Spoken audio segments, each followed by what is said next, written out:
ಸಂವಿಧಾನ ಜಾಗೃತಿ ಸಮಾವೇಶನ ನಾವು ಬೆಂಗಳೂರು ಫ್ರೀಡಂ ಪಾರ್ಕ್ನಲ್ಲಿ ಮಾಡಬೇಕು. ಮುಂದಿನ ತಿಂಗಳ 24ನೇ ತಾರೀಕಿಗೆ ನಾವು ಈ ಸಮಾವೇಶನ ಮಾಡಬೇಕು ಅಂತೇಳಿ ಕಾಂಗ್ರೆಸ್ ಸರ್ಕಾರ ಅಧಿಕಾರಕ್ಕೆ ಬಂದರೆ 24 ತಾಸದಲ್ಲಿ ಮಾಡ್ತೀವಿ ಅಂತಕ್ಕಂಥದ್ದು ಅವರು. ಆದ್ರೆ 5-6 ವರದಿಗಳನ್ನು ಕೂಡ ನೀವು ಕನ್ಸಂಟ್ರೇಷನ್ ಮಾಡಂಗಿಲ್ಲ. ಈಗ ನಾಗಮೋಹನ್ ದಾಸ್ ಅವರು ಒಂದು 3 ತಿಂಗಳ ಕೊಟ್ರಿ, ಆಮೇಲೆ ಅಂಬೇಡ್ಕರ್ ಜಯಂತಿ ಮಾಡಿದ್ರೆ ಅವಾಗ ನಾವು ಮಾಡ್ತೀವಿ ಅಂತ ಮಾಡಿ. ಈಗ ನೀವು ಯಾವ ಗ್ಯಾರಂಟಿ ಮೇಲೆ ನೀವು ಎಷ್ಟಿಂದ ಮತ್ತೆ 3% ಮೇಲೆ ಏರಿಸಿದ್ರಿ? ಯಾವ ದತ್ತಾಂಶದ ಮೇಲೆ ಮಾಡಿದ್ರಿ?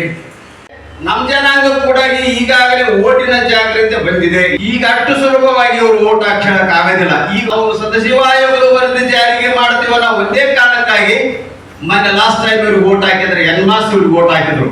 ನಂತರ ಸರ್ಕಾರನ ಒತ್ತಾಯ ಮಾಡ್ತೇವೆ, ನೀವು ಈ ಜನಾಂಗಕ್ಕೆ ಎಷ್ಟು ವರ್ಷ ಸುಳ್ಳು ಹೇಳ್ಬೇಕು ಅಷ್ಟು ವರ್ಷ ಸುಳ್ಳು ಹೇಳಿದ್ದೀವಿ, ಇನ್ನು ಮುಂದೆ ಈ ಸುಳ್ಳು ಒಪ್ಪಲ್ಲ ನಾವು.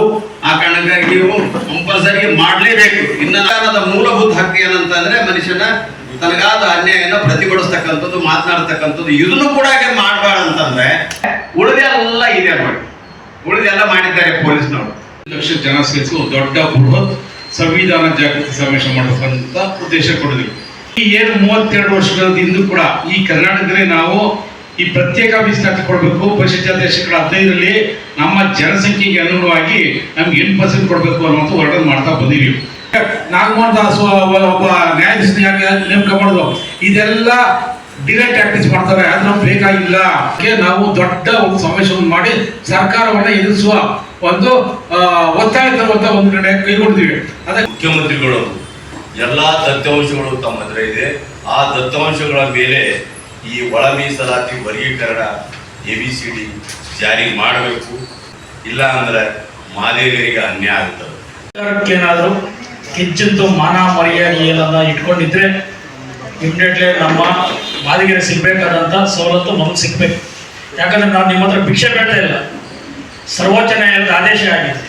ಆ ಆದೇಶದ ಅನುಗುಣವಾಗಿ ನೀವು ಮಾಡ್ಬೇಕಂತೇಳಿ ನಿಮ್ಗೆ ಚೀಮಾರಿ ಆಗ್ತಾ ಇದೆ ಕೋರ್ಟು.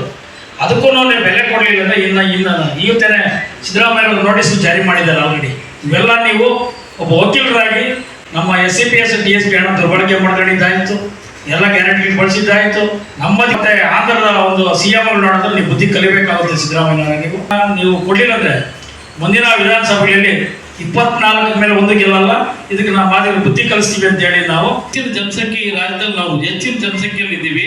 ನಾವು 24ನೇ ತಾರೀಕು 5ನೇ ತಿಂಗಳು ಮೇ 25ರಂದು ನಾವು ಬೃಹತ್ ಸಮಾವೇಶವನ್ನ ಈ ಬೆಂಗಳೂರು ನಗರದಲ್ಲಿ ಹಮ್ಮಿಕೊಂಡಿದ್ದೇವೆ. ಆ ಅರುಂಧತಿ ಮಹಾಪತಿವ್ರತೆಯ ವಂಶಸ್ಥರು ನಾವು.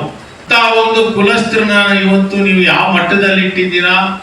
ನಮ್ಮ ಮಾದಿಗ ಜನಾಂಗ ಹೆಚ್ಚಿನ ಜನ ಇದ್ದೀವಿ. ಇವತ್ತಿನ ದಿನ ಸರ್ಕಾರಕ್ಕೆ ಸಲಹೆ ಕೊಡುವಂತ ಸಾವಿರಾರು ಜನ ಇರುವಾಗ ಒಂದೇ ಒಂದು ಈಗ ಏನಾಗಿದೆ ಅಂದ್ರೆ ಈ ಪಕ್ಕದ ಮನೆಯೆಲ್ಲ ಬಾಡಿಗೆಗೆ ಇರ್ತಾರೆ. ಆ ಸೆನ್ಸಸ್ ಹೋದಾಗ ಅವ್ರ ಜೊತೆ ಎಲ್ಲ ಆಚೆನ ಇದ್ದಾಗ ನಾವು ಮಾದಿಗ ಜನಾಂಗಕ್ಕೆ ಸೇರಿದ್ದೀವಿ ಅಂತ ಹೇಳ್ಕೊಳಕ್ಕೆ ಅಸೂಯೆ ಪಡ್ತಾರೆ, ಸಂಕೋಚ ಪಡ್ತಾರೆ.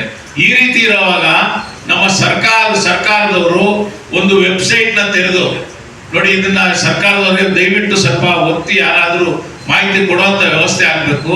ಒಂದು ವೆಬ್ಸೈಟ್ ನ ತೆಗೆದು ಅವರವರ ಜಾತಿ ಮತ್ತೆ ಉಪಜಾತಿ ಮತ್ತೆ ಕಸುಬು ಏನಿದೆ ಎಲ್ಲಾ ಮಾಹಿತಿಗಳನ್ನು ಅವ್ರ ಮೊಬೈಲ್ ಅಲ್ಲೋ ಇಲ್ಲ ಒಂದು ಸೈಬರ್ ಸೆಂಟರ್ ಅಲ್ಲೋ ಹೋಗಿ ಒಂದು ಅದು ತುಂಬಿ ಆ ಒಂದು ಅಂಕಿಅಂಶ ತುಂಬುವಂತ ಒಂದು ಕೆಲಸ ಆದ್ರೆ ಇವತ್ತಿನ ದಿನ ಪಕ್ಕ 100ಕ್ಕೆ 100% ನಮ್ಗೆ ನಮ್ಮ ಯಾವುದೇ ರೀತಿ ಯಾವುದೇ ಜನಾಂಗ ಯಾವುದೇ ಜಾತಿ ಜನಾಂಗ ಎಲ್ರಿಗೂ ಸಹ ಸಮಾನಾಂತರವಾದಂತ ಒಂದು ನ್ಯಾಯ ಸಿಗುವಂತ ವ್ಯವಸ್ಥೆ ಆಗ್ತದೆ. ಸಿದ್ದರಾಮಯ್ಯನವ್ರಿಗೆ ಒಂದು ಮಾತು ಕೇಳ್ತೀನಿ, ಸಾಮಾಜಿಕ ನ್ಯಾಯ ಅಂದ್ರೆ ಏನು? ಓಟಿಗೆ ಮಾದರ ಮನೆ ಭಿಕ್ಷಕ್ಕೆ ಬರ್ತೀರಿ, ಮುನಿಯಪ್ಪ ಅವ್ರಿಗೆ ತಿಮ್ಮಪ್ಪ ಅವ್ರಿಗೆ ಕರ್ಕೊಂಡು ಮಾದರ ಬೇಡಿಕೆ ಕೇಳೋ ಟೈಮ್ನಲ್ಲಿ ಖರ್ಗೆ ಅವ್ರ ಕಡೆ ಮಾದೇವ್ರ ಕಡೆ ಬಟ್ ಮಾಡ್ತೀರಿ. ಅಂಬೇಡ್ಕರ್ ಅವರ ಜಯಂತಿ ಆಚರಣೆ ಮಾಡುವಂಥ ಸಂದರ್ಭದಲ್ಲಿ ಹೇಳನಕಾರ ಹೇಳಿಕೆಗಳನ್ನು ನೀಡಿ ಅವರಿಗೆ ಒಂದು ಅಗೌರವ ಸಲ್ಲಿಸಿರ್ತಾರೆ. ಅದು ಖಂಡನೀಯ ಆಗಿರ್ತದೆ. ಯಾವುದೇ ನಾಗೇಂದ್ರ ನಾಯ್ಕರವರಿಗೆ ನಾವು 1 ಅವರ್ಗೆ ಬಂದು ಸುಮಾರು ಒಂದು ಬಸ್ಗಳಿಂದ ಕರ್ಕೊಂಡ್ಬಂದು ನಮ್ಮ ಮಾದಿಗ ಸಮುದಾಯದಿಂದ ನಿಮಗೆ ಧಿಕ್ಕಾರಗಳನ್ನು ಕರೆದು ಇವತ್ತು ನಿಮ್ಮ ವಿರುದ್ಧವಾಗಿ ನಾವು ಉಪ್ಪಾರಪೇಟೆ ಪೊಲೀಸ್ ಸ್ಟೇಷನಲ್ಲಿ ನಾವು ದೂರನ್ನು ದಾಖಲಿಸ್ತಾ ಇದ್ದೀವಿ. ಅಲ್ಲ, ಈ ಮಾದಾರಿ ಚೆನ್ನಯ್ಯ ಅವರಿಗೆ ಹೇಳಿರುವಂಥ ವಿಚಾರವನ್ನು ನಾವು ಖಂಡನೆ ಮಾಡ್ತೀವಿ ನಮ್ಮ ಮಾದಿಗ ಸಂಘಟನೆಯಿಂದ.